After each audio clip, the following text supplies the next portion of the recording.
they say that no one increases in his akhirah except that it harms his dunya.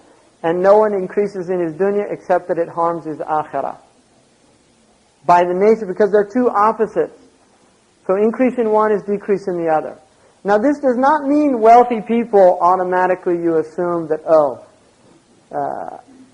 there's a famous story, it's a story. It's like a teaching story. I mean, it doesn't, there's a famous story, it's a Moroccan story, right? About, there was a Zahid who heard about this Sheikh who had, that he was a big wali of Allah. And so he wanted to go see him. And he came down from the mountain, he was riding his lion.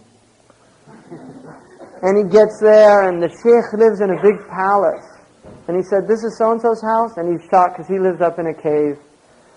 And then the Sheikh comes out, and he says, where can I put my lion? He said, put him in my barn with my cow. He said, no, he'll eat the cow. He said, no, just put him in the barn with the cow. So he puts him in the barn with the cow. Then they have this big dinner, and the Sheikh eats a few bites, and he says, Astaghfirullah.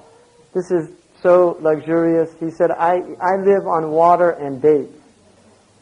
And then that night, the Sheikh goes to sleep. The Zahid stays up all night praying, and he hears the Sheikh snoring next door.